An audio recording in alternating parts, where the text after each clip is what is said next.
California, and that a lot of people saw things, particularly off of Catalina. Well, that area. Yeah. Yeah, that's for sure. What do you think that's about? Don't know. Locationally? Yeah. It's about... I don't know. That's an interesting area of the world. There are some places that seem to have higher activity of these UFOs. Do you think maybe one of the explanations would be that Catalina is off the coast of California and that they use the water as like a place where they have a base or where they meet or where they a fueling station or something. Whatever. Or maybe just a place, man. Yeah, or a place completely avoid detection. Yeah. I was told a long time ago by an admiral that I trust, like family, that this is important to look into, that there's meat on the bone, and that every of our military studies this current day, and this was 10 years ago, conversation, I was asking him, should I waste my time on this Lazar guy? Like, right, that's right. Specifically, because this is a person that would know. Right. Let's leave it at right. And it took a while for this person to really answer me. You know, like they let me into some places to check out just because I had fascination about this stuff, military stuff. They let me come see stuff because I had fascination, not UFO stuff, just general stuff. Right. And the person talking about ended up saying to me, it's worth your time specifically to look into Lazar. It's worth your time. And this is somebody that has stopped me from wasting my time on others. Right. And this person also said to me that there's more activity under the water than there is in the air with these UFO things. If that's true, I said, how the fuck am I going to research that? I got a submarine. Like, you know what I mean? Right. What am I supposed to do? Right. With that information? Thanks. He's like, you ever seen the movie The Abyss? I'm like, yeah. He's like, it's a good one. Oh. I mean, the movie The Abyss was fascinating, right? Because that opened up people's ideas to the idea... or open up people's minds to the idea that there could be a spaceship in the water and aliens in the water. Yeah. And that, of course, like, you would have no idea that they were there. Right. Abyss is great to the ending. The ending is like kind of... I don't remember... kind of hokey. The ending. The ending's like, why are you showing me so much? I'm just glad you exist. I just watched Contact again. Contact's great. Have you watched that recently? Yeah, I watched it a couple of years ago. Years ago? I think I watched it during the pandemic when the pandemic first started. Watched it again. I love that movie, man. It's a great movie. I hadn't seen it. Came out probably, right? And I watched it the other week. It's that thing where the rest of the world doesn't experience what that person experiences. So Jodie Foster, right? She dropped, is that her name? And she dropped down in that thing. Mm-hmm. I remember they put a chair in it and the chair started going crazy because it wasn't designed that way. Right. And she gets out of it and the chair smashes against it. For her, she had this whole experience. You know, whatever, number of hours, 22 hours or whatever. The rest of the world just saw... Yeah. Not even a second. That's your interdimensional theory right there. The idea that there's popping into timelines across space and time. Well, if you were an incredibly advanced being, you know, if you think about the human race, if the human race doesn't blow itself up and we move on and continue to advance for another 1,000,000 years... you would assume that we would have the ability to do all kinds of things that are just science fiction now. Yeah. And one of them might be interdimensional travel, access to realms that are previously unseen that we just don't understand because we're just too primitive. It was preposterous to fly like a bird at one time. Yeah, it was preposterous to go on a train. They thought if you go on a train more than 35 miles, your body would liquefy or something. They thought you would die. And to put people up in the air, right? Yeah, just crazy. I mean, crazy until it's science fiction until it's science fact, man. Right. Maybe what we're witnessing is just nature. See, that's my whole thing with this thing is if this is just nature, if this is part of the ecosystem of the world we live in, right? Where just like UFOs are part of our reality. There's nothing we can do about that anymore. That has been determined. You've been told. Disclosure in that sense has already been done. You've been told UFOs are real. It's just like, what does that mean for us? In how large of an ecosystem is this dealing with? Isn't that just nature? Like before, we thought there were monsters in the ocean. You said that before. We thought there was monsters in the ocean. Now we got names for them. Maybe what we're seeing is just a part of nature that we are just becoming aware of, just like a Copernican revolution. for whatever. Right. That there are entities and there are life forms that are far more advanced than us. Yeah. And that they've always been here. The UFO mystery or puzzle might represent something more than just physical machines from other intelligent entities. Yeah. There might be something bigger going on. Like what? Well, I don't know. As if it's being presented that way to us to almost like educate us or teach us something. I would hope that. I think that's a cool theory. So they're allowing us to formulate new thoughts based on these experiences in contact and sightings. I mean, it's an altruistic way of looking at it, but if I was like this hyper-intelligent species, whether being here on Earth or just been here a long time, maybe I got stuck here, or I'm from somewhere else, bringing people, adapting people to your presence and helping evolution, a technological evolution, these craft that like crash, like, maybe that's to inspire the next leap. I mean, I don't know. Defense people would be like, Jeremy, that's bullshit. They're prepping the battlefield. We're fucked. We need to find out their intent. Yeah. It's a different perspective. But it's also, they seem, well, you would know this. Because I said this before. I want to make sure it's true. The sightings picked up in a big way after they dropped the bombs. Yeah, fact. Yeah, so after Hiroshima and Nagasaki, that's when all the sightings started happening. Well, even the development. So during the Manhattan Project. Yeah, during the development. But the Trinity. UFOs have always been part of the human experience. Let's not forget that. Right. But it is... But we don't know what those people are seeing, right? When they talk about the Vimanas and the shields of fire in the sky. Yeah. What they're seeing. How could we? The Bhagavad Gita. Yeah, there's in so many different... Like Ezekiel, right, in the Bible, a wheel within a wheel. It's all interpreted. Ezekiel's like, well, what? I don't know. But people are seeing things in the sky that seem to be machines. I mean, no matter what, they describe that. There's also ancient depictions and paintings of what looks like people in spacecrafts flying around. I've got one of the first posts on every website is like an image of a painting from pre-flight days, and it shows this fucking disc. And it's shooting down light onto like John the Baptist or something. I don't know. Right. Dude, artists will sometimes paint what they have seen in historical context. The shit's haunting, man. Mm-hmm.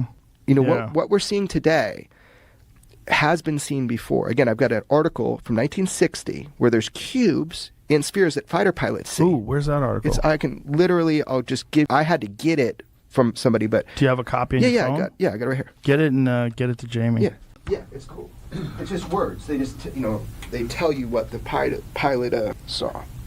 But still, the fact that from the 1960s they have this. That's what I'm saying. Same thing that they saw that. What's your AirDrop? Oh, sorry. Let me open mine up. Jamie's MacBook Pro. Yeah, you can do that. That'll work. What's crazy, too, is that for whatever reason, they seem to go to specific areas. Like you were saying that the cube, with the sphere, here it is.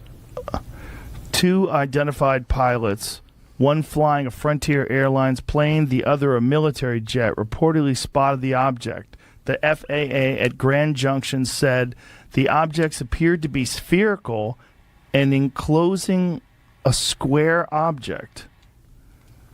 The lights alternatively flashing the different colors appeared to emanate from the square object within the sphere.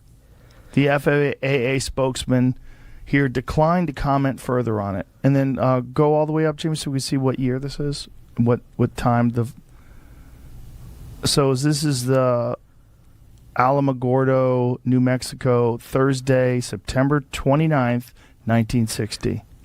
Wild. Yeah, man. That's wild. An online sleuth found this for me. UFO flashes colored lights on the heels of the green and bright orange unidentified flying object spotted in the Alamogordo skies Sunday night and early Monday morning. A flashing red, white, and green UFO has now been spotted in several New Mexico and Colorado cities.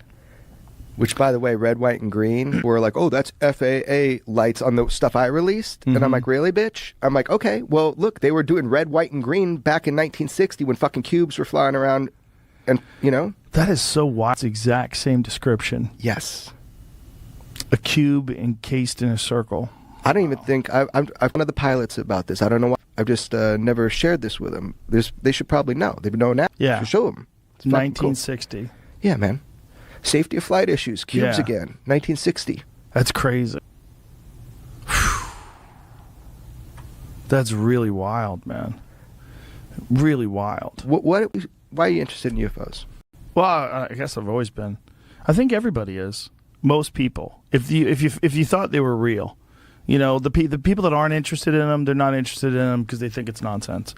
But if they really thought there's a strong potential for it to be real, I don't know how you could not be fascinated. That's why, like, I had that argument with Neil deGrasse Tyson about it. Like, why would they care about us? I'm like, what the fuck are you talking about? We go study slugs. You know, we study spores and microbes. Why wouldn't they study territorial apes with thermonuclear weapons? Like, why wouldn't they study that? Of course they would. Why isn't he salivating over the fact? He's an odd guy. Okay. I don't know what the fuck is going on in his mind. I really don't. He was mocking people for being interested in the eclipse. Yeah. And everybody was giving him shit online. Like, what is wrong with you? Like, you're literally the guy that's, like, telling everybody to look at the cosmos. Yeah. You know, it's like, what are you doing? It's an inconsistency that I've yet to understand. Maybe he's troubled. Maybe he's not happy. I don't know. I mean, he generally has so much joy when it comes to science. It's like the inconsistency is confusing to me. And the idea that they wouldn't be interested in us is, to me, preposterous. We would be, if we found something like us somewhere else, we would be so fast. If we found frogs on Mars, just frogs. Yeah. You know? I mean, if you believe the messaging that people talk about, like I'm friends with these two ladies. They were at the aerial school, and they, you know, that's where the craft landed, and like a bunch of kids, 60 kids or something, they see it. John Mack went and studied it, all this stuff. So that the two females that I know that were there, closest proximity to what they said was a being that came out, they're like, we were mesmerized by it. Like, looking in the eyes of this thing, they were mesmerized by it, was the words. And it put these images in their head, which at the time didn't mean anything much to them. It was like destruction of the earth, like this whole thing. But talking to them now, they're like, maybe we're supposed to talk about this. It's still with them, like what they saw. If you believe their story or not, they believe it, I'll tell you that much. You know, that they got these visual messages, and I've heard this over and over and over. I wonder what they're up to, these fucking weird things, man. Putting ideas into people's heads, man. Is that painting? So it's called the Baptism of Christ? Uh-huh. Look at the year. 1710. So that thing in the sky, this circular object that's showing beams of light that shoot down on the Baptism of Christ. Can you zoom in on the object? Yeah, what is that? 1710. That is wild. I mean, what do you think they were trying to show? It's hard to say, but it's illuminating one very specific area on the ground, much like Close Encounters of the Third Kind. Well, everything else in that painting doesn't look interpretive, right? Like the people look like people. It's not a Salvador Dali painting. Right. So I'm going to make the assumption that in this style of painting, you're drawing this idea of what is there. So I would have to think maybe this person who painted this, you know, maybe they've seen something like that before. Or that's like their version of showing the power of God without showing God. I mean, I could see that, like a beam of light down to the sky from the heavens. I mean, they're not showing something that they're seeing because it's the baptism of Christ. They weren't there for that. Right, but I'm saying that they're drawing something. The people look like realistic. People. It's realistic. So, like, what is a disc? Yeah. You know, it's just I have no idea. It's just fascinating. Yeah. In ancient artwork, that you've got these thing that look like this. Why? I'll turn the question on you. Why are you so interested in UFOs? I don't fucking know, dude. I think that's funny. It is kind of funny because we don't have a real answer. I haven't really figured that out. No one does. I like to hunt. Right, the chase is fascinating. People will talk to me, get to sit in these rooms, and I get to be on these phone calls. And the one, right? Oh, dude, bro. Yeah, the wonder is really intense. I almost don't want to figure this shit out. You know what I mean?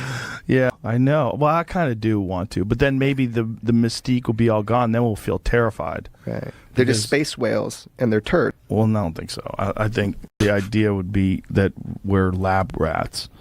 I think that's what's scary to me, is that somehow or another we're being examined. And we are such a preposterous yet super advanced civilization. I mean, we're governed by politicians that are clearly corrupt and also full of shit.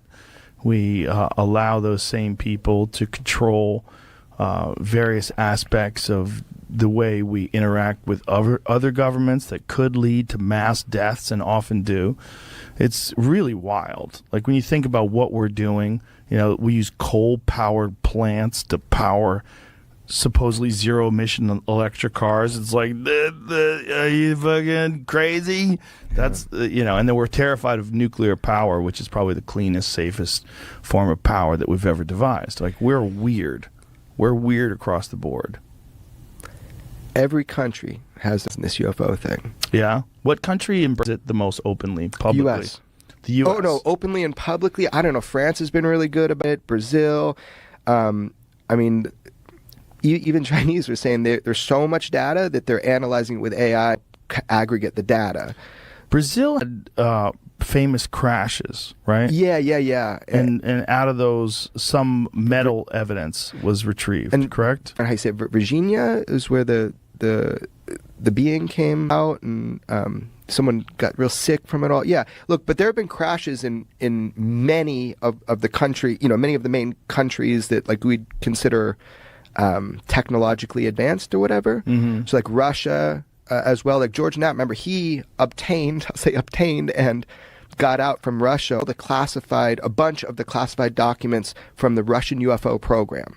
And he went and talked with people there. He went twice during Glasnost and Perestroika, and these are the people that ran the UFO programs. And inside those documents, which he's had translated now, right? Mm-hmm. They tell that they were trying to, reverse engineer laser technology, that they knew we had UFO retrieval programs, that they knew that, some of our programs were doing UFOs. Like all of this is what George Knapp got that out of Russia at a time when he could have been arrested for bringing that shit out in the airport. Every major country has interest and a stake in this because I think people want a technological advantage. They can ascertain anything from this. They got a fucking technological advantage. If Russia had anything, they'd be using it right now too. That's the thing. If we had a really great weapon caused, from the retrieval stuff, but other legislative people from other countries have reached out to me saying that they want to replicate what the U.S. is doing in their country. So the U.S. is doing it most openly now? Yeah, right now, I would say that is a statement. I mean, fast and hard. This language in the UFO language in the National Defense Authorization Act of 2020, UFO whistleblower language, no one's done this before. So assuming Bob was telling the truth, and Bob Lazar is telling the truth, that means that Area S4 housed multiple off-world crafts. Yep. If that's the case, where are those things now? I don't know. I bet you they fucking moved those out the second opened his big-ass mouth. Where would their site like that, but it's still remaining top secret? And isn't that increasingly difficult to do with satellite technology?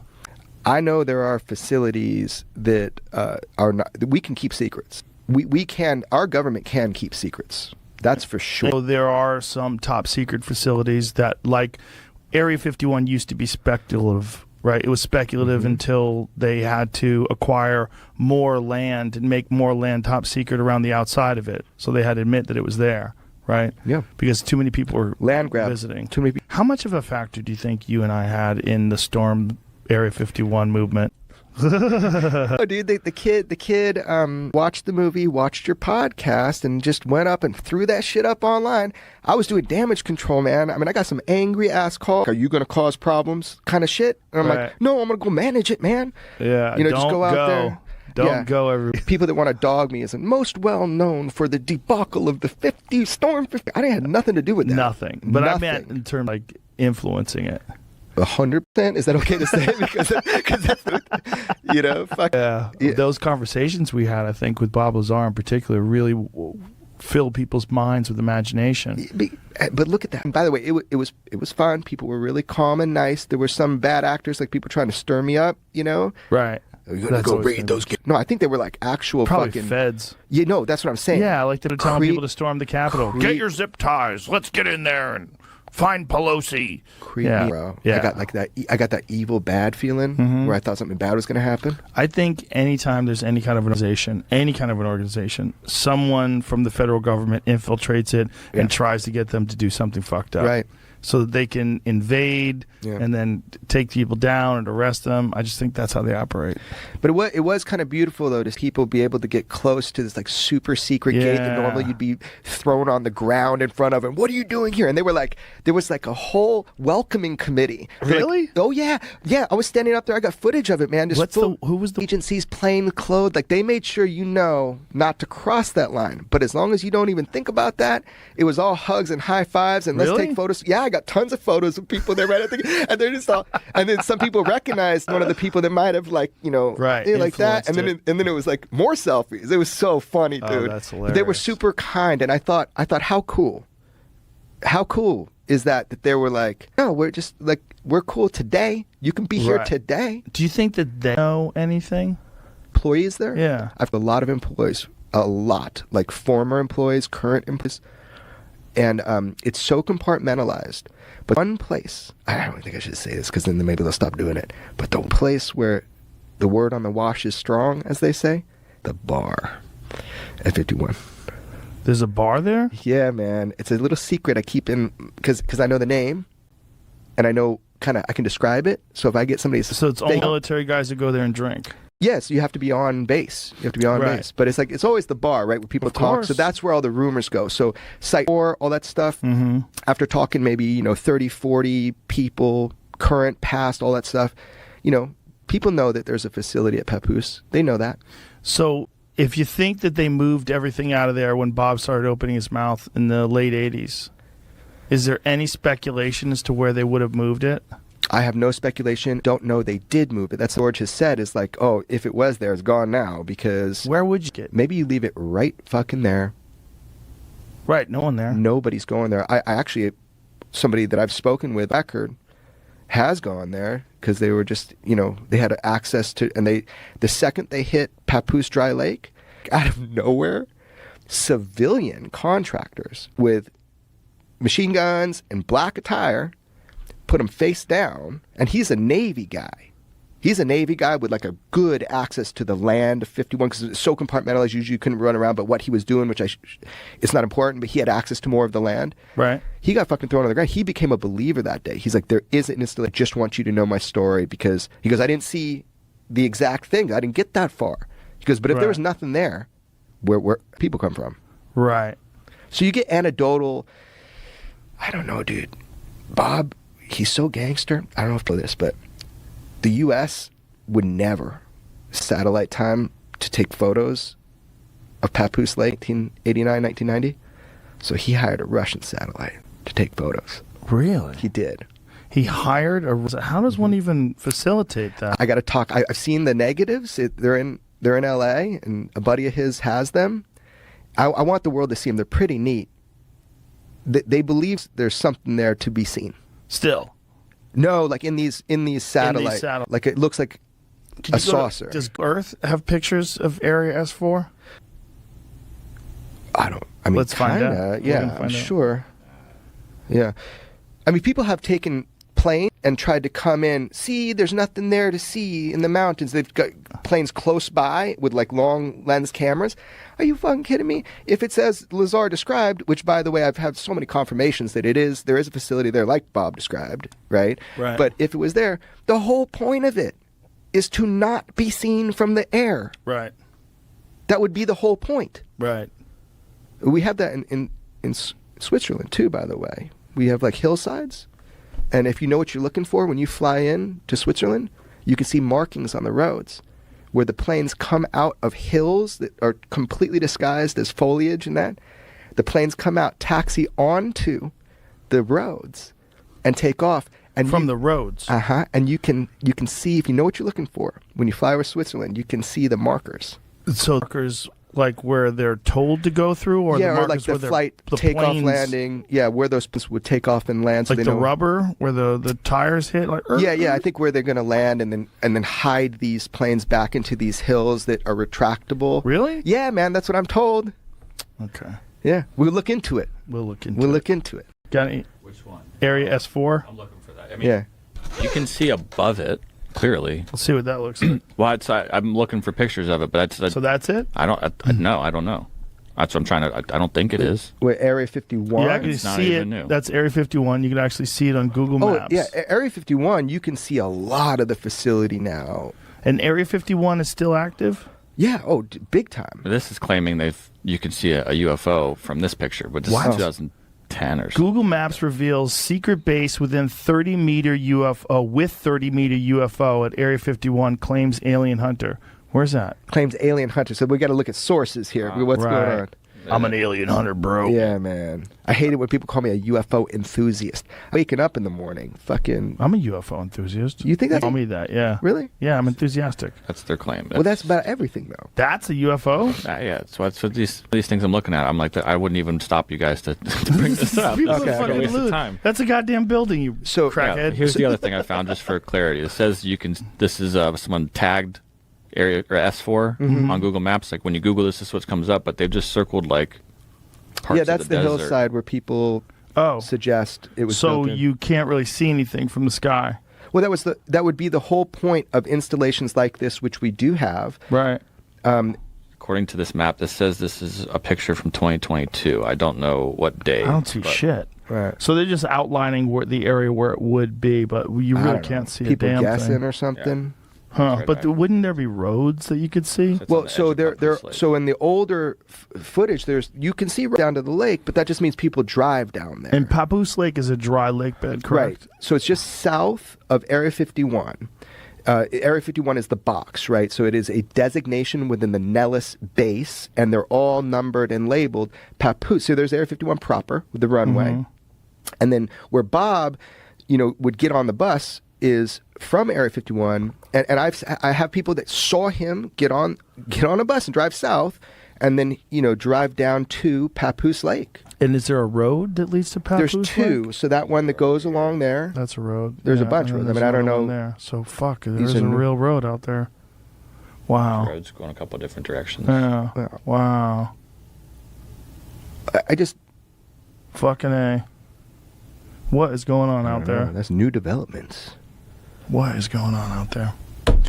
Army. All right, my friend. Thank you very much for coming in here. It's always a pleasure. Great to talk to you. Thank you for sharing whatever information you have, and else show me off air, and I won't tell anybody. Okay. Well, thanks for keeping the topic alive, Joe. Oh, listen, the topic is alive whether I keep it alive or not. That's true. It's something that more so now than I think any time in our lives. Yeah, right. It is exciting. Something's about to happen. Maybe. No, I hope. The real question is, where do your ideas come from? Exactly. And if you're picking up whatever these creatures are, and you've been blessed enough to get them, yeah, you should write them down. Got to write them down. It's kind of like, I don't like. You got to honor them. Honor them. Right? Yeah. You got to honor them. I mean, that's why people that think of the muse, like the concept of the muse, that's one of the more, it's a productive way to think of it. Like Pressfield writes about it, and Pressfield in The War of Art, and he's a very down to earth. He's not a silly man. He's a very down to earth person, but his perspective on the concept of the muse it's very beneficial if you follow it, because his perspective is essentially that you pay honor to this thing. You show up and you do the work like a professional, and then it responds in turn. It comes to you. Yeah. And then these are it's like we think of an idea, even though it's one of the most important factors in the entire construction of civilization. But somehow or another, we don't think of it as that. We think of people being that. Yeah. And we are, but we're being used by ideas. I know that sounds crazy. I really do. I know it sounds dumb too. But you're coming up with these thoughts, and we're thinking of them as like random connections that you're making in your brain, which might be. It might be that. But it also might be that ideas are like a life form from another dimension that's trying to manifest itself in our current realm. And they do so through getting into people's heads. And the more you call for them, the more they're there for you. Yeah. And the more you show up. And you can call that the muse. You can call that whatever you want. Angels. Tesla believed it. Tesla believes he was getting signals from some other either some other planet or some other life forms. He had some weird shit that he wrote that's hard to decipher about what he... See if you can find that, because that's a very interesting thing, Jamie. See if you can find... What did Tesla... Like, Tesla had a take on receiving information from other galaxies. He had this take on where some of his inventions were coming from. It's like, what? Or some of the transmissions that he would receive. I mean, God damn it, wouldn't it have been amazing to talk to that guy? Yes. Imagine having Nikola Tesla on the podcast. Oh. Who knows, man? Maybe you still can one day. Maybe we could bring him back. Yeah, bring him back. Or, like, create an AI Tesla. I think a lot of people have that feeling, and some just don't come out of the closet, so to speak, with it because they're afraid they're going to get judged or ostracized. I think a lot of people feel like they have a direct contact with some kind of sentience that isn't embodied inside of them, and it's giving them ideas, and they're just terrified to put it out to the world because it sounds like you're fucking nuts. His claims of receiving signals from outer space were proven right a century later. Ooh. During the summer of 1899, Tesla set up a field laboratory in Colorado Springs, Colorado, to the possibilities of using high-altitude stations to transmit information and electric power over long distances. 1 July... This is not what I'm talking about. This is about just signals, not like him getting... I went too quickly on that. Oh, okay. Where is the signals? This is like radio signals. Oh, that he was getting radio signals from other planets. After the ruling out, I think this is about sending... After ruling out solar and terrestrial causes, he concluded the signals must be from another planet. He had a seizure and had a vision, which is what, like, that's a... Yeah, well, here it says, on 1 July day, while tracking lightning storms... Oh, so it was his actually equipment. His equipment picked up a series of beeps. After ruling out solar and terrestrial causes, he concluded the signals must be from another planet. The following Christmas, in response to the American Red Cross's request for a prediction of the greatest scientific achievement of the coming century, Tesla wrote, "Brethren, we have a message from another world, unknown and remote. It reads, 1, 2, 3. In 1996, scientists published a study replicating Tesla's experiment and showing that the signal was in fact caused by the moon low passing through Jupiter's magnetic field. Holy fuck. He was picking up a moon passing through Jupiter's magnetic field. Yeah. But he had woo ideas too, man. Oh, yeah, he was in love with a pigeon. He's in love with a pigeon. Not just that, though. He, I think he did think he was in contact with, like, some kind of sentient intelligence, for sure. Why not? Why wouldn't you think? If you're that smart, imagine how smart he was in comparison to, like, a regular dope. Hey, mister, you want to buy a paper? You know, those people from back then. Some fucking dude selling papers in the corner, and then the greatest genius the world's ever known up to that point. Yeah. Wandering around, trying to figure out how to send electricity through the sky. Maybe that's all intelligence is, though, man. It's like having the willingness to let yourself go crazy enough to believe you're not the creator of your ideas. To believe that you're an antenna. Maybe that's what makes a person intelligent. Maybe that's all it takes, that and discipline. Well, yeah, the discipline to learn all the things that you need to know to be able to study and actually implement that technology. It's like Tesla was both things. He was a genius and he was probably some sort of a visionary in that way. Like he had, like Elon has, he had an extra large magnet for ideas. Yeah. Yeah. Dude. I think anyone can do that. How strong is this weed? Fucking strong, man. I'm so glad. Right? Anytime you give me weed, I always forget how strong it is. And every time I'm like, fuck, man, you got to be careful. We go high grade up in this bitch, son. It's important to go high grade. I think so. Yeah, absolutely. If aliens are real, I'm not 100% convinced. I'm probably like 90% convinced. But if they are real, I leave in the room for bullshit. It's like... Jamie, get a picture of your shirt. Show everybody the shirt you're wearing while we're talking about that. It's a UFO. It says, can they see it? Believe that. That shirt. That's a saucer, if I've ever seen one. I think if they're here, they're not going to let us. That's what I think. Well, that's what... I think they're going to swoop in and go, hey. Well, that's... Fuck. I'm 25. right? I can't speak on anything, but just looking from past experience, and there's like drawings, like Right. even in the Mona Lisa, there's a weird thing or whatever in the Yeah, it looks like a background flying and shit. saucer. But there's a spike. It's a spike, and like because it's getting pretty weird here. The spike, they think it's hard to tell because sometimes when people talk about UFOs, a bunch of other people hallucinate or lie.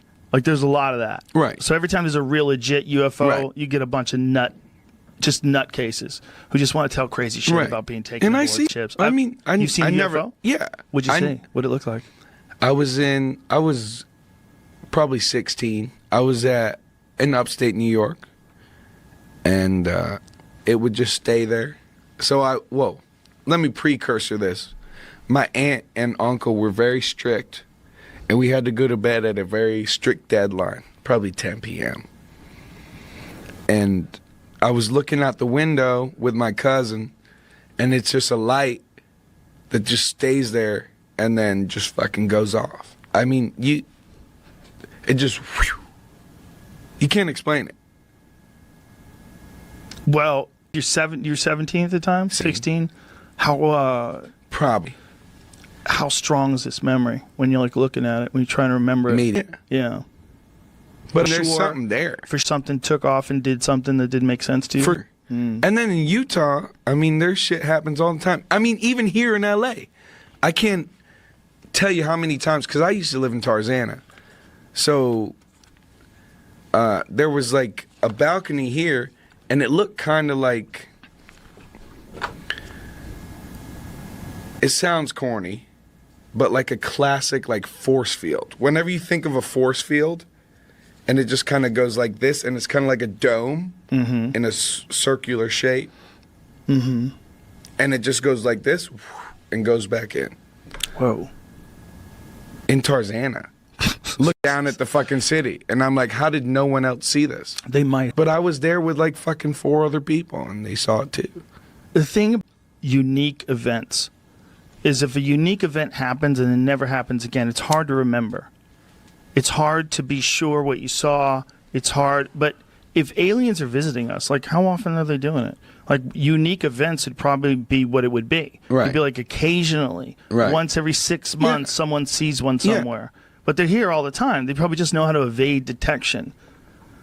I mean, it just, if something can travel here from another planet, it's going to be able to know when they're being watched and when they're not being watched. That's not going to be hard. That's why you gotta wonder if it's like intentional.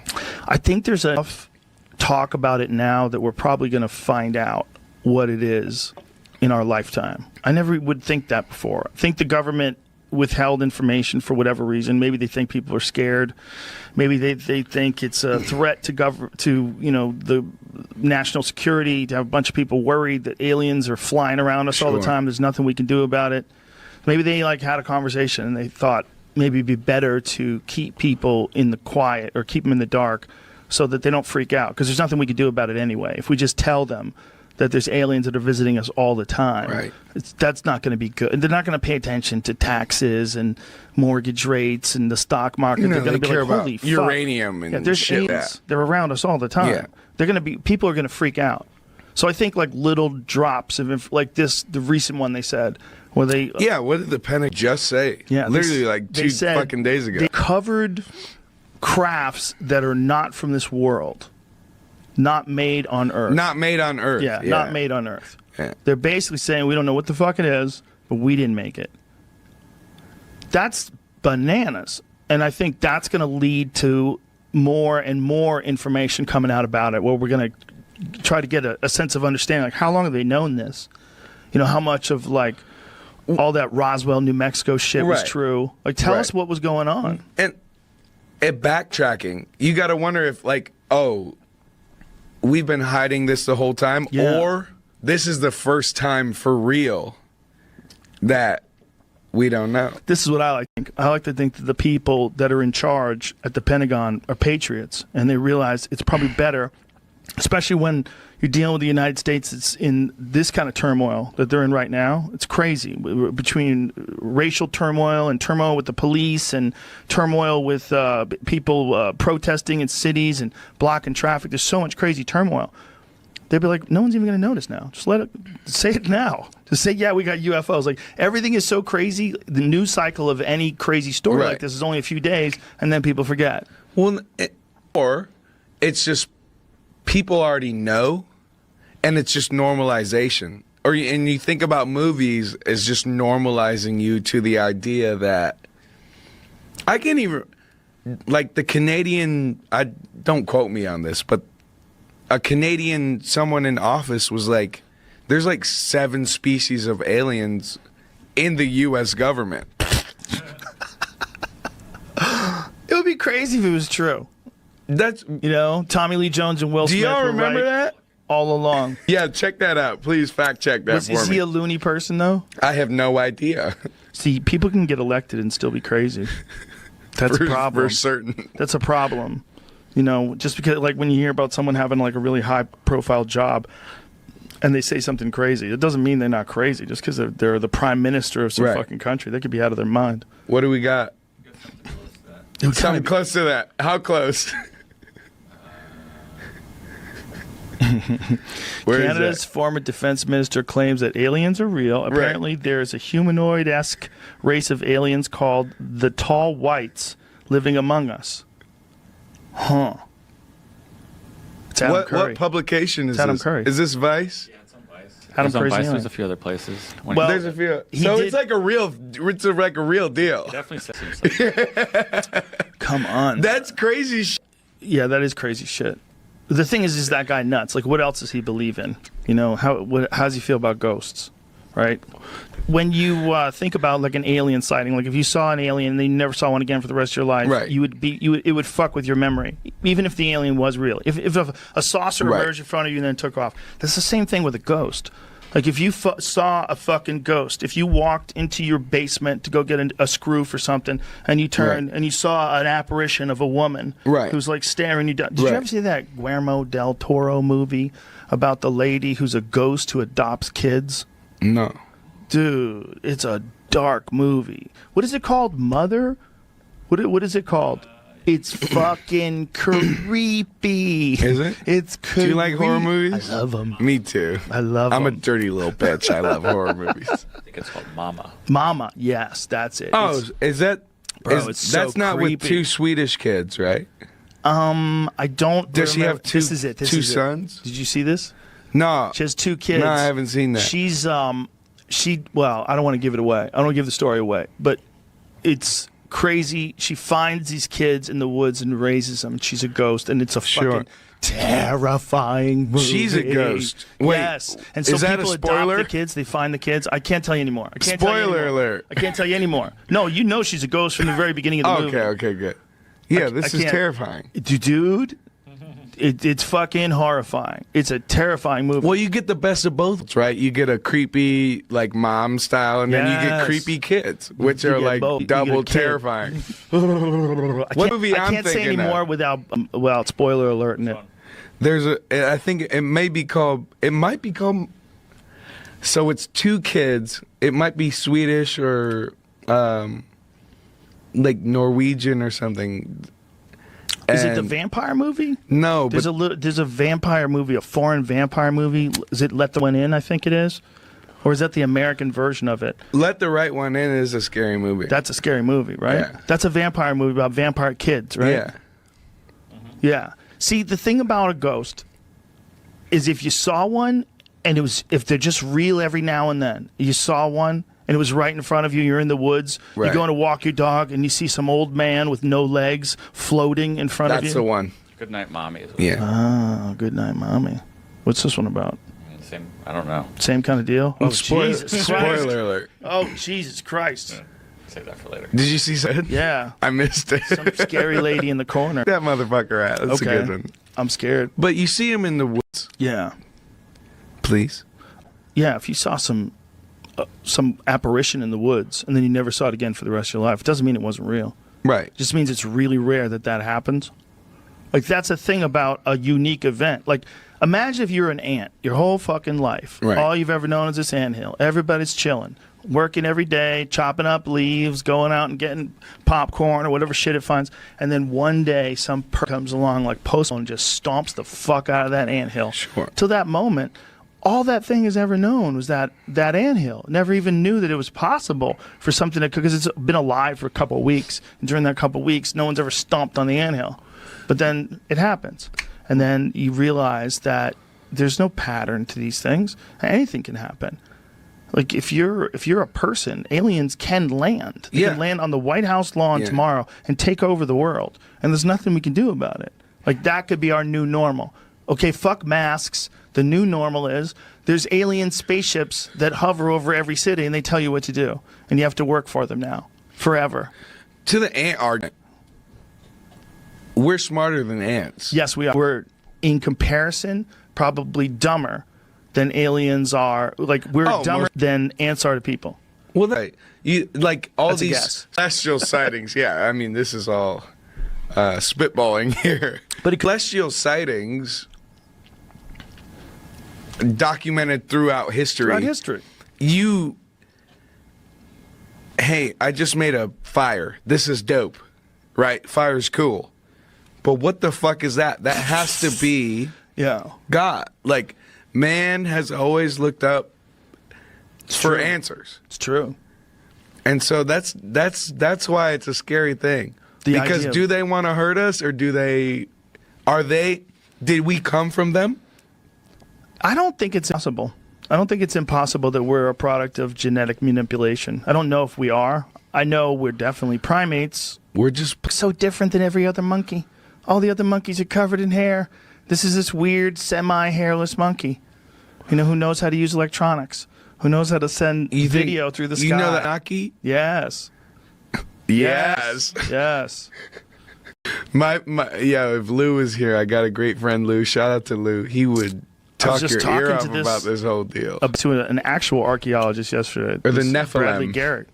Yeah, the Nephilim or the Anunnaki from planet Nibiru, all that Zachariah Sitchin stuff. You ever read those books? No, sir. The books are weird, man. You know what's weird? Like, there's stuff that he was saying in, like, I believe it was like the 1970s, where he was deciphering these texts. And one of the things that he said is, this is the craziest one of all. Humans were genetically engineered from lower primates, and they were used to harvest gold, and that the Anunnaki needed gold because gold is very plentiful here, right, and very hard to find, very rare on their planet, right. And they engineered humans to mine. That's why people love gold so much, right. If you think about like the usefulness of gold, right, gold isn't even remotely. It's unless you're making electronics, like. Gold's not the best metal. Like, why is it so valuable? Because it's pretty? Well, it's not even the prettiest shit. Like, rubies are prettier than gold. Emeralds are prettier than gold. Why is gold so goddamn expensive? But where does this fit in? Question. Probably just someone tricked a chick into thinking it was good. I was reading about, like...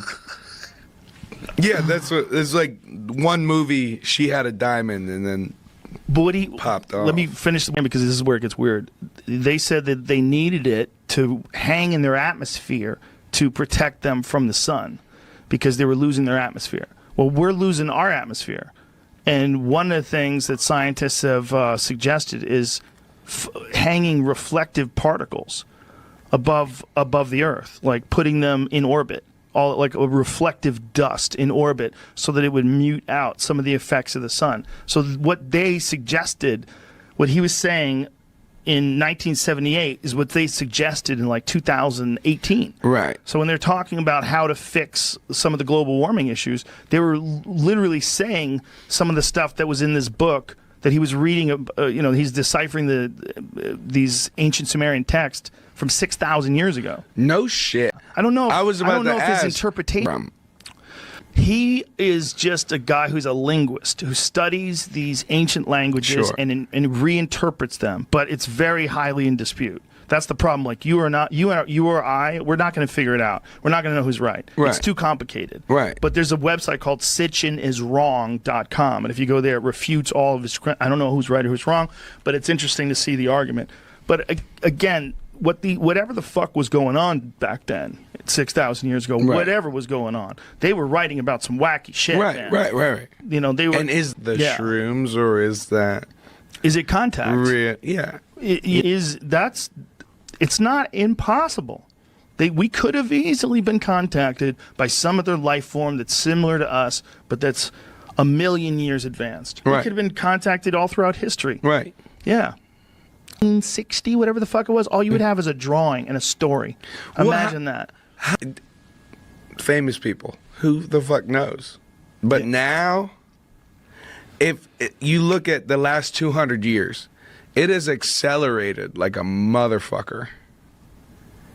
And there's so much, like, 200 years ago, people would look at the Bronco or anything like that and be like, what the fuck? Yeah, what is that?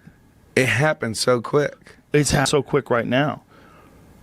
I mean, that SpaceX thing, they've already figured out how to get something to fly into the sky and then bring it back and land it. It's insane. Yeah. We're in a weird fucking time. And if the aliens come right now, it's probably the best time to come. We're going to be the most relaxed about it. No one's been able to work for 6 months. I feel like everybody's, People are scared to shake hands.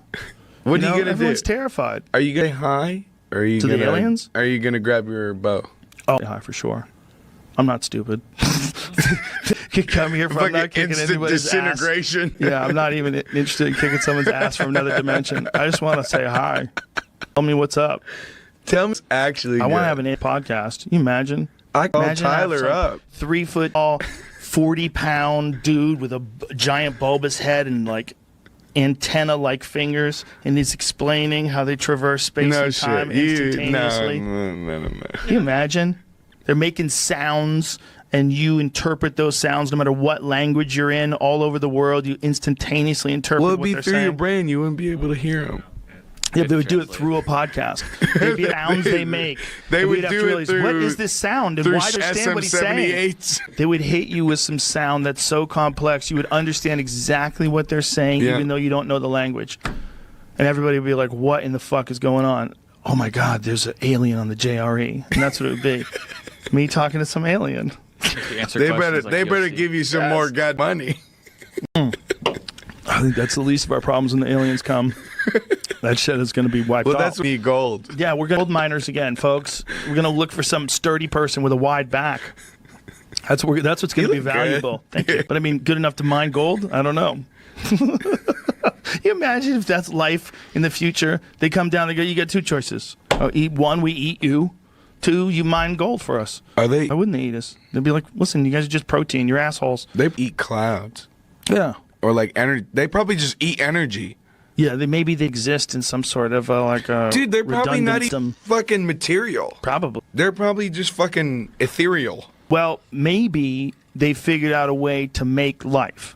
So maybe they figured out a way how to make life where you can transfer your consciousness in some eternal mechanical thing. Let me ask you this, because you're this big coast-to-coast Art Belt fan. Right. How much of that UFO stuff do you pay attention to? None. Yeah, me Zero. Too. When people contact me on LinkedIn and their major credential is they do a UFO magazine or something like that, I don't add them. I love that stuff. I used to think it was so interesting and intriguing until I started actually paying attention to it. Yeah. When I started interviewing some of the people that are involved in the movement, you find the same thing over and over again. This just wanton disregard for reality. This absolute desire to prove something instead of looking at the objective facts, proving that aliens are real, proving that we've been contacted, proving that these eyewitness testimonies are legitimate. Let me get across a weird idea. Okay? Once upon a time in the 1940s, there were 2 guys, Konrad Lorenz and Nico Tinbergen, who got a Nobel Prize for inventing a field called ethology, which is a certain kind of observation of animal behavior. And Nico Tinbergen would go off to the coastal cliffs around northern Europe. And he would observe these seabirds. And the seabirds would go out, I don't know how many miles, 10, 30, 40 miles out to the ocean to feed and bring back food for their young. And then they would come back at the end of the day, and their nests, they'd have 200 nests next to each other, but the nests had very low walls. So when the seabird came back from her fishing and waddled herself into place, moving her hind back and forth to get in place to incubate her chicks, to warm the eggs, she'd often knock an egg out. And when the egg was knocked in the nest, the bird would reach her beak out past the egg and then pull her beak back in toward her chest to pull the egg toward the nest. And she'd do it over and over again until she got the egg in the nest. And Nico Tinbergen had this weird idea, I wish I knew where it came from, that this is a reflex, you know, like when your doctor takes a hammer and hammers your knee and your leg shoots out and you had nothing to do with it.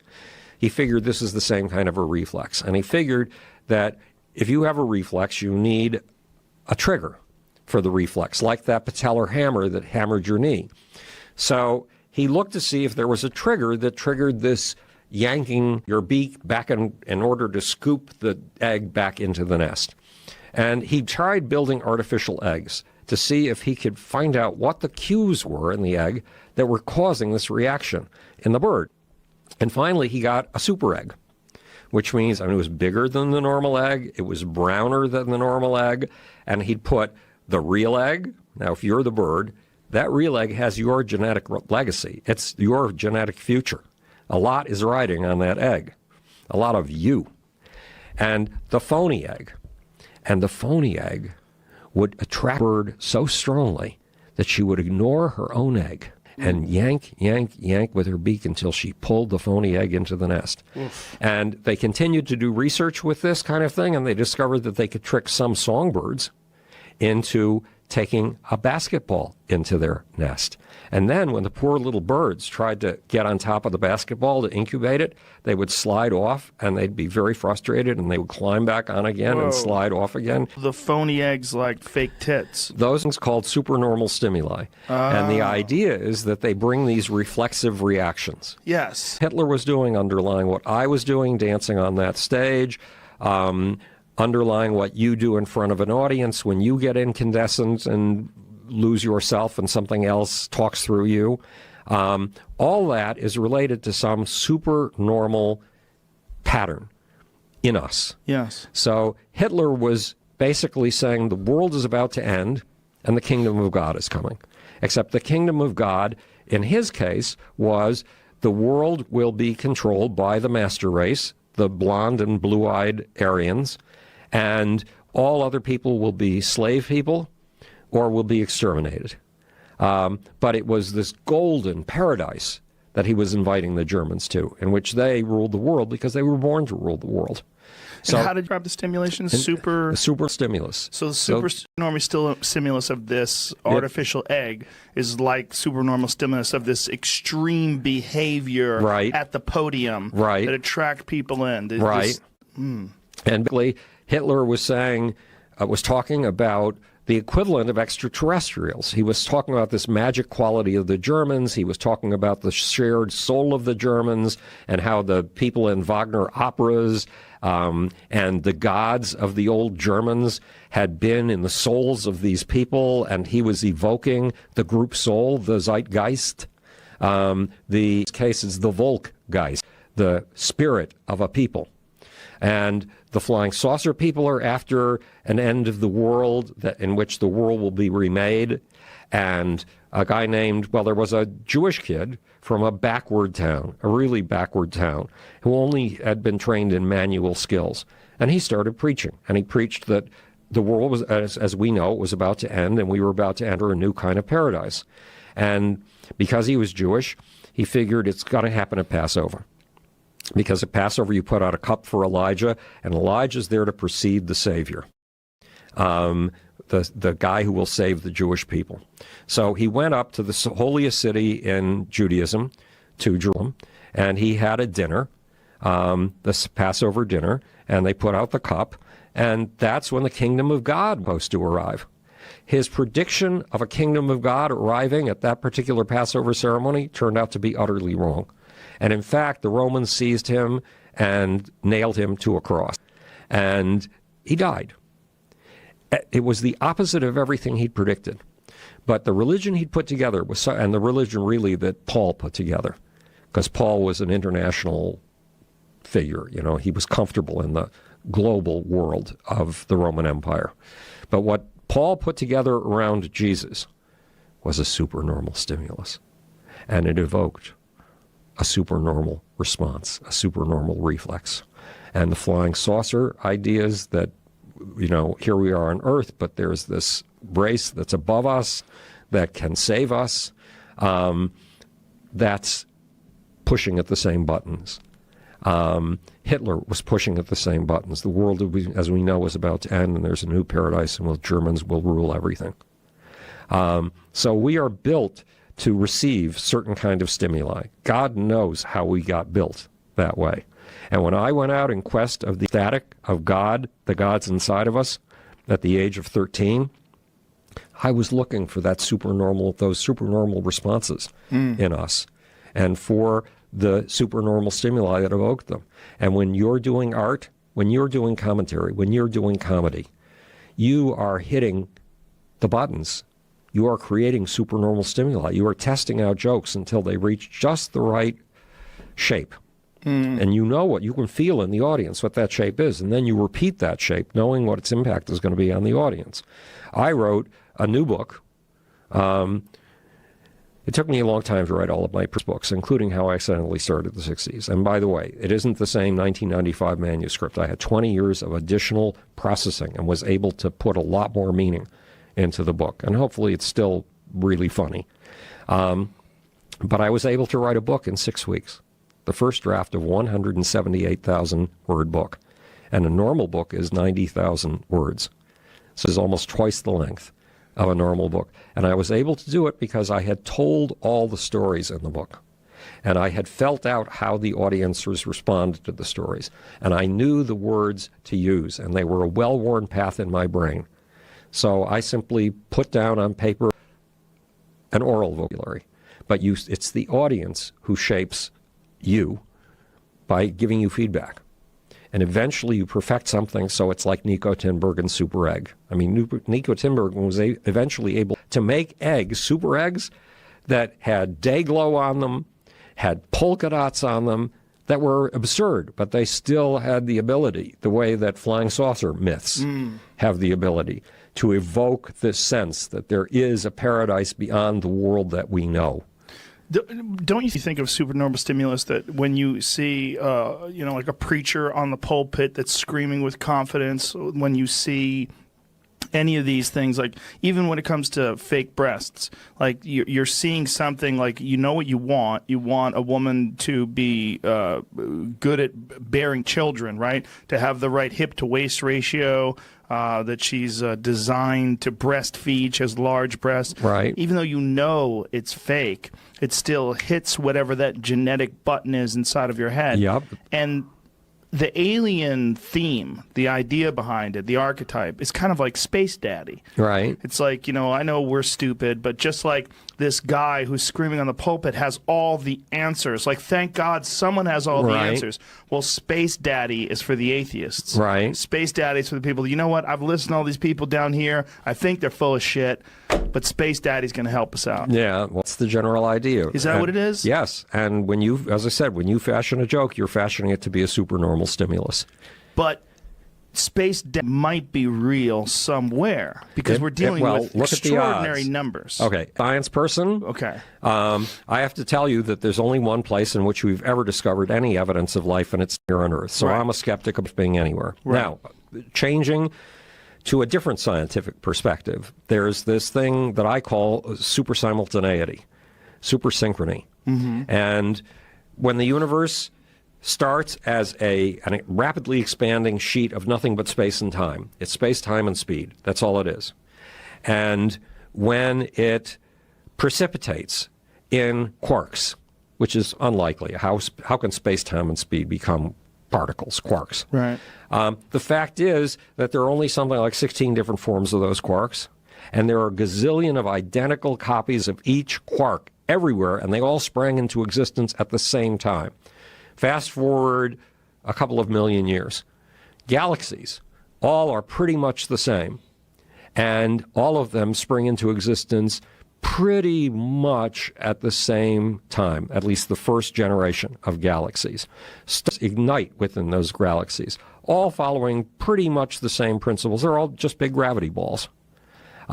Gravity's gravity balls all the way. That's planets, that's moons, all kinds of things. So there is this tendency for the universe to do the same damn thing at pretty much the same damn time, pretty much same damned everywhere in this cosmos. And we do know that there are biomolecules, carbon-based molecules, being formed in interstellar cold gas clouds, interstellar hot gas clouds, all kinds of unlikely places in the cosmos. But those are very simple little molecules. Even though we call them biomolecules, it simply means they've got carbon. Life depends on molecules. In the case of your genome, if we took just one cell, you wouldn't miss it. You have 100 trillion others. So we took just one cell from your body, and we took out the genome, well, it's actually the genome. So we took out the genome, and we stretched it out because it's all tangled up in the cell. It would be 3 feet long. So there's a big distance between a tiny little molecule of ammonia in an interstellar cloud and that huge, very complex, highly ordered 3-foot molecule or single molecule that's your genome. And we haven't learned very much at all about how you go from the simple molecules to the incredibly complex molecules. The origin of life is still one of the big puzzles. But again, because there's super synchrony and super simultaneity all over the cosmos, pretty much the same thing happens at pretty much the same time. The odds are that there are millions of other planets that have life. Those are the odds. But I set all that aside because we don't have evidence of any life, and we've been looking since, okay, I'll tell you a story. It seems to have nothing to do with anything. But upon a time, a manager gave me an act to work with. It was Earth, Wind, and Fire. And so I read all their lyrics. I read everything about them. I studied them like a Talmudic scholar. I always did. And finally, I got to their album covers.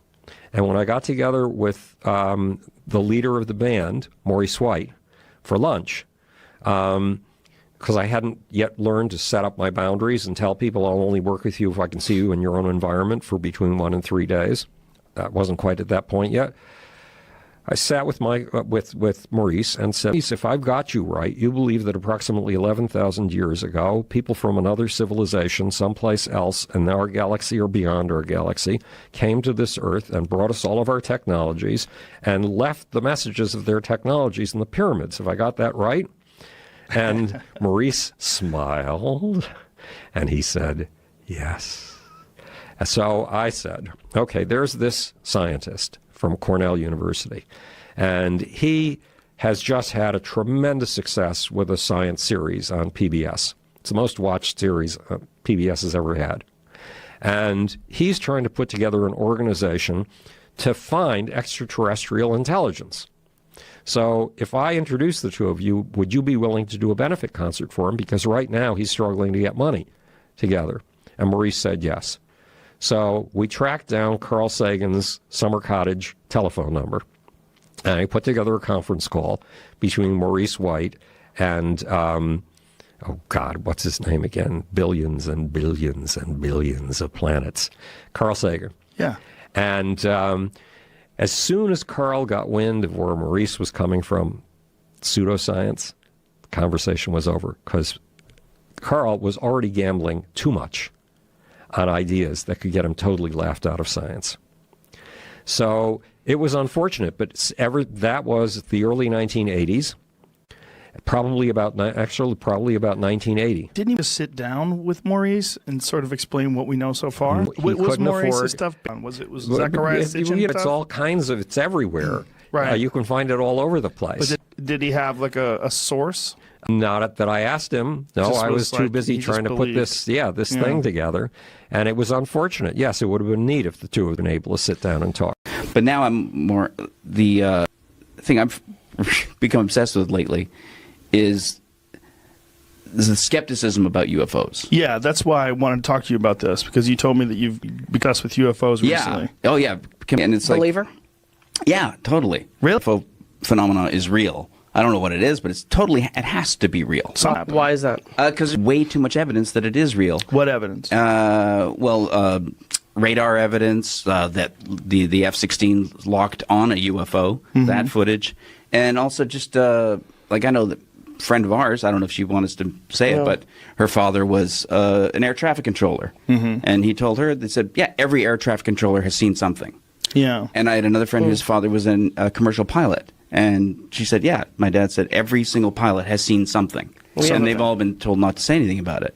We have a couple of friends say they were abducted. Yeah. Yeah, the abducted one is a little easier to wrap your head around because when you're sleeping, your brain is producing all sorts of endogenous psychedelic chemicals. Yeah. Almost all of these experiences happen when you're sleeping. Almost all these experiences when these people are abducted, they're taken from their beds, which is when they're dreaming. Yeah. I mean, it's like there's some real clear, easy steps to follow if you want to follow Occam's razor and not get crazy with it. But it knocks those doesn't knock out like Barney and Betty Hill and all the people that are abducted will fully conscious and that remember it without hypnotherapy. About the abduction phenomenon. But I don't Barney and Betty Hill. I know the story, but I don't know them. Yeah. So I would have to know them because there's a lot of people that I've like. I did a show for Sci-Fi called Joe Rogan Questions Everything. Yeah, and I watched that show. That cured me. That show cured me of a lot of my nonsense with conspiracies. Well, we used to talk about that stuff all the time. Yeah, all the time. Yeah, but I needed to actually study it. So for 6 months, that's basically all I did. I interviewed people, and like Bigfoot believers, UFO believers, and the one thing that they have in common is they all seem to be kind of lost and dependent upon this thing being real. Yeah. Right. Instead of being objective. There's only one lady that I interviewed that saw Bigfoot that really seemed to be telling the truth. But I think she saw a bear. I think bears walk on 2 feet all the time. Right. They do it all the time. There's video footage. You can find it all the time. And she was in the Pacific Northwest, which is incredibly dense woods. You see something, you glimpse it. Look, I was hunting once in Canada, in Alberta, and I thought I saw a wolf for like 2 seconds. It was a squirrel. Okay? Understand this. This very is big like, squirrel? What is that? Wolf? No, it's squirrel. Yeah. No, I just saw fur. Right. I saw fur, and I was, because it's really dense woods. Because I was looking for fucking wolves. Because I was like, because I know we did see one wolf. It crossed the road. It was either a wolf or a coyote. It was hard to tell because it was at dusk. It was very dark out. But when you're looking for something, you think everything is that thing you're looking for. Yeah. So for a second, I thought that fucking squirrel was a wolf. That's funny. Yeah. Well, expectation and perception are very linked. Yes. Yeah. Yes. Well, there's also that they found that 50% of everything you see is a product of memory. Yes. That when you observe something, they've done fMRIs, and that most of the activity in the brain is in the memory centers, not in the visual centers. Interesting. About 50% of the activity is in the visual centers of the brain. The UFO, crazy. The UFO thing. When I was a kid, went and saw Carl Sagan speak at U of T at the University of Toronto, and I was like, 14. But he did an equation, a board of the possibility of alien life other than us in the universe. And it came to the smallest. I mean, he spent the whole time writing on this chalkboard. It was fascinating. But he actually came up with a number at the end. And it was such a small. He says there is something out there, but we're so far away that that unless they can go faster than the speed of light, which he said was impossible at the time. This is the 70s. Yeah. There's no way we've seen them. That's what he said. So if some other beings have conquered the speed of light thing, then maybe we could see them. Yeah. The exact problem with this skepticism in general is like that it, like the skeptics of the 19th century were the ones who said germs don't exist. Right, because we can't see them. And people who said germs did exist were ridiculed and laughed out of the trade. Right, and I agree with you. Really, just because you can't see it or it isn't happening doesn't mean it happen. And even Sagan's day, there had been no exoplanets discovered then. Right. We now know that there are literally trillions and trillions of Earth-like planets. Yeah, but they speculated as to the existence of them outside of our solar system before. The real problem is that if there's a leap. and a technological leap that opens the doors to massive innovation. Yeah. That once this happens, and then all this stuff sort of exponentially expands in terms of technological possibilities, all you would need is a few hundred years, and you have an unrecognizable set of technology. Yeah. Sure. You know, I mean... Well, you were talking CERN. I mean, the whole antimatter idea that they're still trying to figure out. Yeah. That's an insane source of energy that we have never even experienced. Yeah. You know, with a grain of sand can run a city. I mean, it's that big. Yeah. And then there's also the theory, there's a recent one, that space-time itself doesn't exist. So the speed of light barrier becomes moot because there's, I guess it's the quantum holographic theory of the universe. Yeah. Is that Albert's book? I can't remember. Holographic universe? Is that who wrote that? Yeah, I think so. But the idea that the universe is basically just a geometry that when you look at it from a certain angle seems three-dimensional. Right, and it folds into itself, so you could travel through. That's the wormhole thing. Well, it's not even that. It's the idea that space-time is, and that it doesn't really. That's why entanglement is possible. You know, the idea that spooky action at a distance. Yes. That quantum theory. Entanglement. Yeah. But the reason that these atoms on opposite ends of the universe can affect each other instantaneously at the same moment is because they're not really at opposite ends of the universe. They're really right next to each other. It just seems like they're at opposite ends of the universe. Because our ability to perceive is basically based on what we have to do to stay alive on this planet. So our meager little chimp brains are trying to quantify all of these things that are around us all the time. So we put them into this sort of three-dimensional box of movement and distance and that the entire universe could be a compact thing that projects itself like a hologram onto a screen. I love these conversations because I'm clearly too stupid. I don't understand anything I just said. I don't understand you two, so how stupid does that make me? Well, we understand each other. So this is perfect. We're all the same. Yeah. But that's why, I think it would be interesting to do a documentary or something about ecology, because one thing is the assumption that they're extraterrestrial is an assumption. But the thing that intrigues me is the power of ridicule to silence even the most intelligent people in our community from examining something. Like the ridicule kept doctors from accepting germs. Sure. Because they didn't to be ridiculed by their peers. And even now you've got people that will, like Michael Shermer, will cling to the most absurd explanations for phenomena like the F-16 radar footage.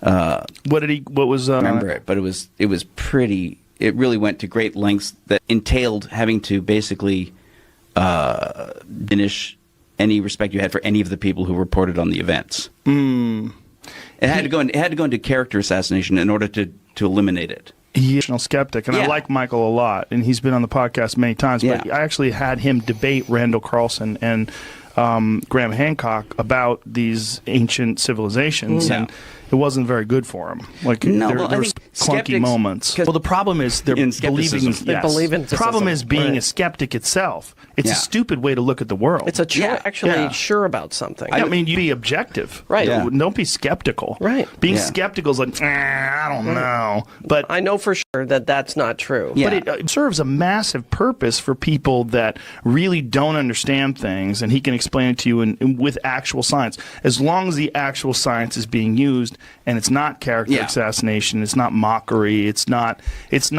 There's certain people that are just debunkers. They can call themselves skeptics, but they're not looking at things like, oh, maybe that is effective, maybe that is healthy, maybe that is interesting.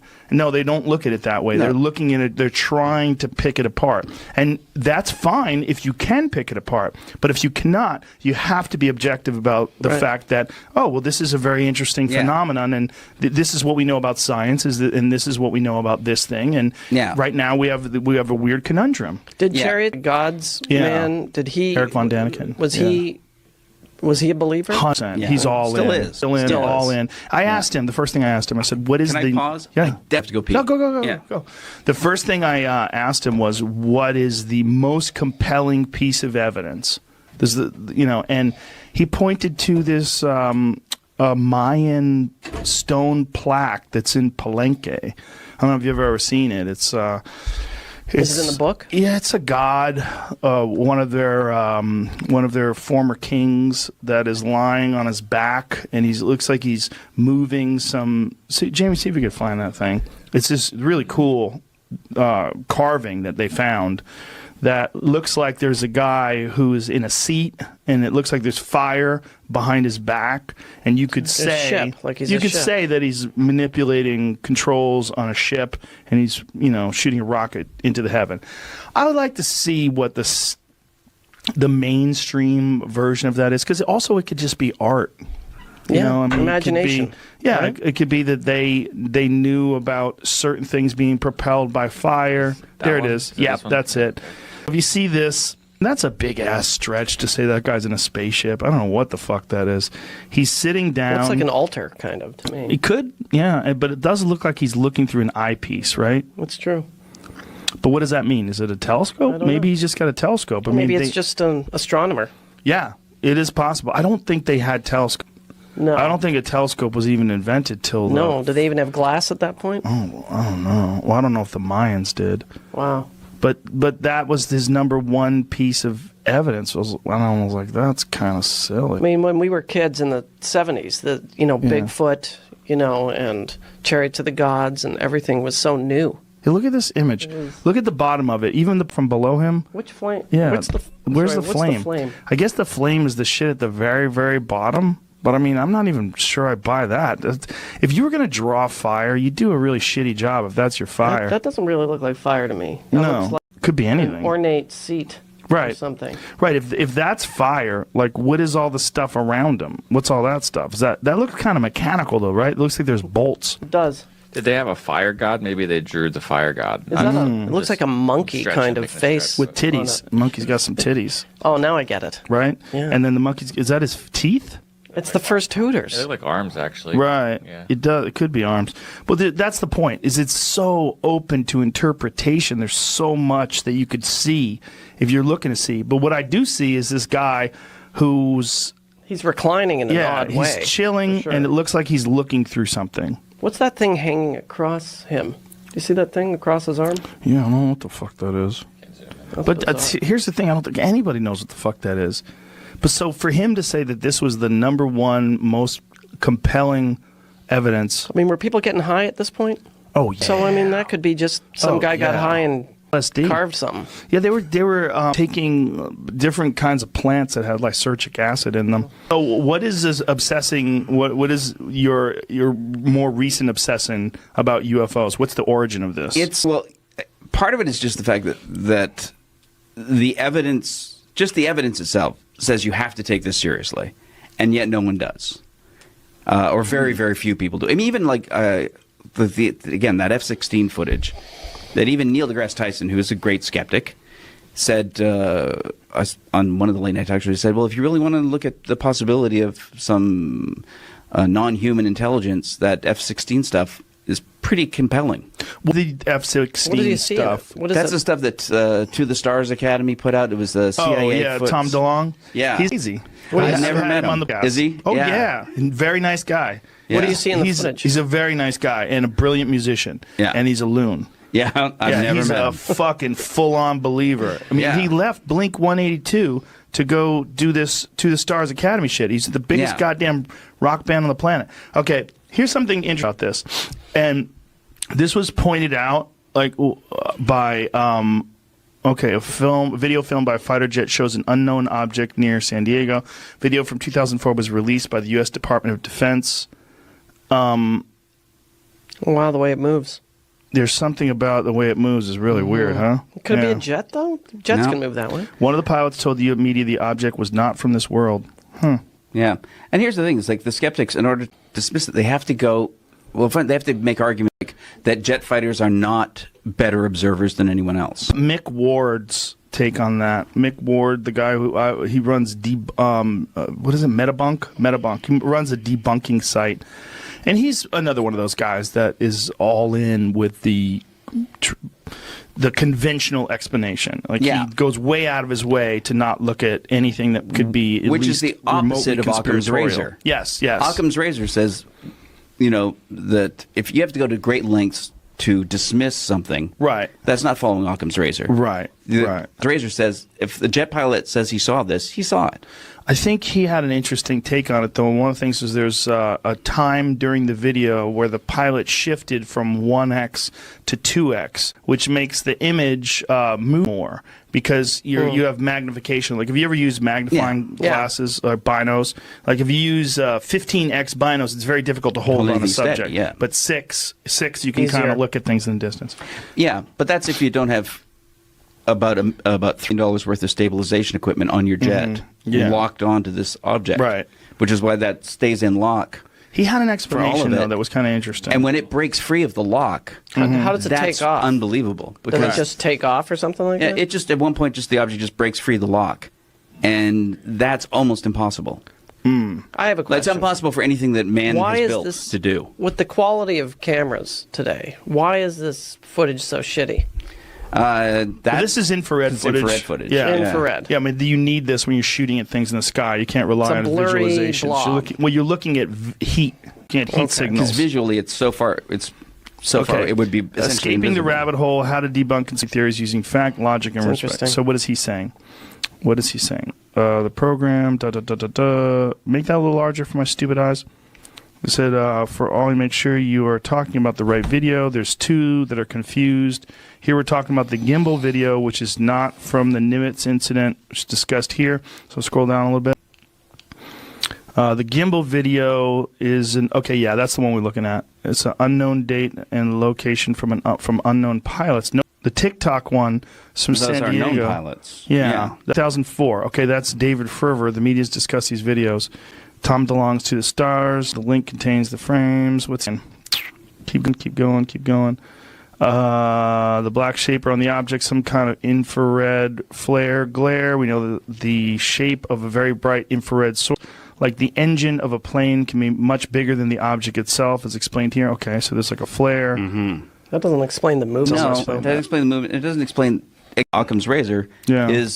Okay, so this guy's saying it's a Look at jet. It looks nothing like it.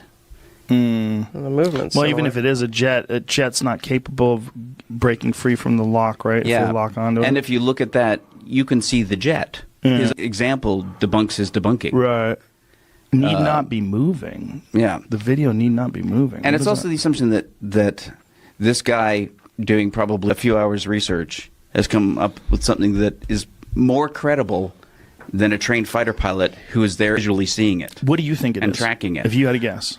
I don't know. I think it is an intelligent craft. It is a craft being piloted intelligently. Why aren't they talking to us? We're fucking apes. Why would you? Yeah, like don't talk to us. We're assholes. When you look at the air, no, I forgot. You're right. Fucking plastic straws everywhere. That's right. Yeah. Oh, we cured it. No more plastic straws. When you're a kid looking at an ant colony, you didn't go, "Listen to me, ants." Yes. You just looked at them. There was and they say, why don't they go to the White House? So, why would you, when you look at an ant colony, go, I must speak to the Queen? Right. Yes. No. I've always said you that. just look at ants. Yeah, that's what the most ridiculous thing about the old movies. Like the old would land on the White House lawn, right? Right?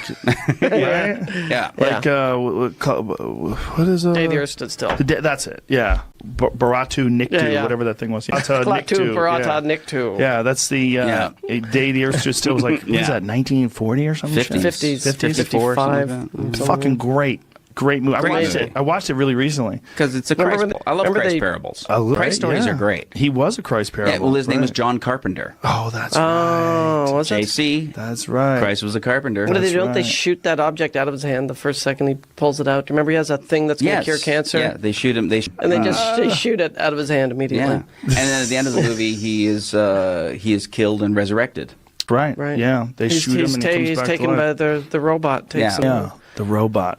Yeah. Love what that a goofy robot. Very tall. Yeah. And like he looked like you would want a robot to look in 1950. Yeah. All metal and shit, smooth. Yeah. Chrome. Yeah, those were the days. We thought that they would communicate. Like, wasn't there a whole rash of them that were seen over Washington, D.C.? Yeah, there was dozens. Yeah. Dozens of UFOs tracked and admitted by the government that they were tracking them and watching them. But they essentially, and then at the end, their explanation was, nothing particularly important. You know, we have a mutual friend who claims, I won't say her name, but she claims she was... I feel bad because I wrote her off as a lunatic when I first heard it. Yeah, well, she was claimed to be abducted. Yeah. And then I was doing a show with her years ago, and she was telling us the story. Pretty funny, and she says, and then they took a scoop out of my back. And I'm like, a scoop? They took a scoop out of your back? And she showed on her back shoulder, there was a hexagonal diamond-shaped scoop out of her back. A divot. That It was yeah, that was Clearly? clearly, and no scar tissue. Maybe she's a crazy... No she's scar just- tissue, I man. know how to make this story stick. Yeah. A little punch. But A hole punch back there. I worked at a bookstore at the time, years ago, and I went into the alien section. It was the world's biggest bookstore in Toronto. That was the name of it. And of course, I went to the alien section and just looked all this crap up. And there are other people Yeah. with the scoop. Well, there's a lot of other people with You know. abduction stories. Some of them have like little pieces of something in their body. I remember you talking to me about this many, many years ago. I was like, oh, Dave's interested. And so you were talking about people that have alien implants in their body. Yeah. The thing is, to me, it's just, I guess the thing that I'm obsessed with now is just because we're comedians. Yes. And Well. the power of ridicule to silence debate is unbelievably potent. Sure. And we're part of that. We're part of the machinery that was used very, very consciously by the government to silence any inquiry. You know, it was like, feeding the story the right way to late night talk show hosts.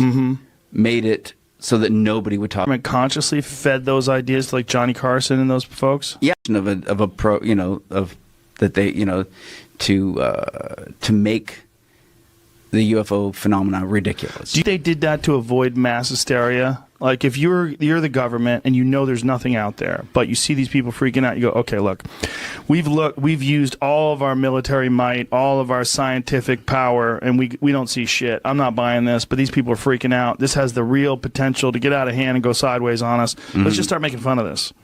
Yeah, I think it's more likely that there's something there that they feel powerless to control. Do you think Kennedy went down into the basement of whatever and shown the alien sitting there? This is what I say about aliens in regards to Trump. If there's anybody that would fucking tell us it's him. Trump. He tweeted immediately. He would tweet it.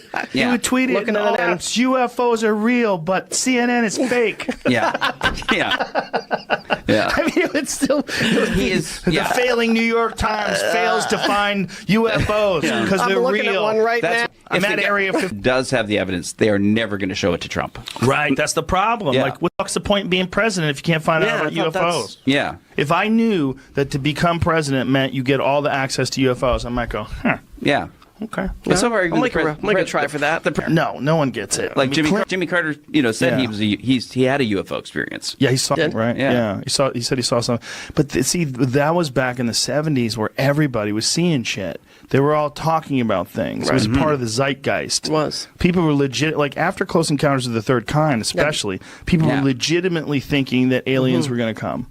Yeah, he proposed such a possible scenario in that movie. It was so good. It wasn't anything you expected it was going to be. But like here, I was going to say here, like another example is like the Rendlesham, like the explanation of the F-16's locked, footage, like Rendlesham Forest, where they claimed that these American soldiers in the woods out in England took a lighthouse light for a spacecraft. That they were within 20 feet of a craft that they saw and took notes on, did 20 drawings. feet? They weren't not even like right up against it, and they wrote down notes, saw like different sort of hieroglyphs on the ship itself, described the feel of it, this electrostatic feel of being around it, and the official explanation was they mistook a lighthouse several miles away for this spacecraft. So Occam's razor again says. That's hard to believe that these trained observers, and that's the other thing, they always try to dismiss the idea that trained observers are better observers. But they are better observers. Sure. In the age of today, everyone has a high definition camera in their pocket. But have you taken a graph of the moon on your phone? It comes out doesn't look like the moon. That's true. Yeah, right. no details. Comes out as a because the lenses are too wide. But Occam's razor says, all right, they saw something. They, because what is the likelihood that trained observers who have been on this base for years on this night would mistake a lighthouse that they've seen every night for the entire time they've been on this base for a UFO?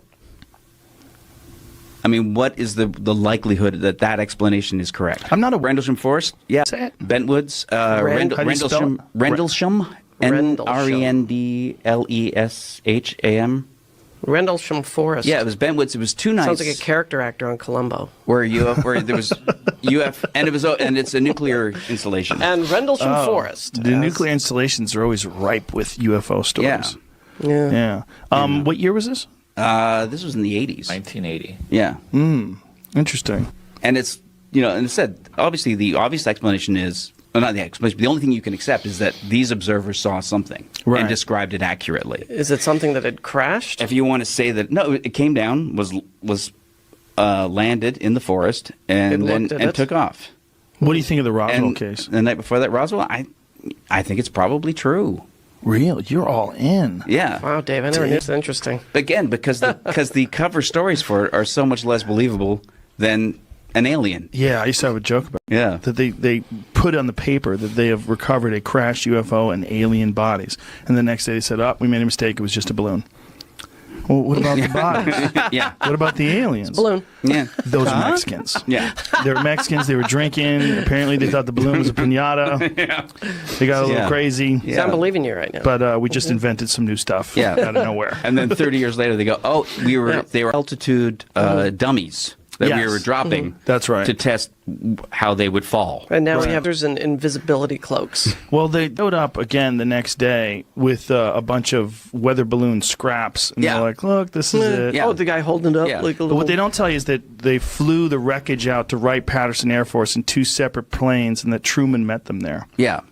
Yeah. Yeah. So, I mean, again, more rational. 2 separate planes. Because they were worried that one would crash.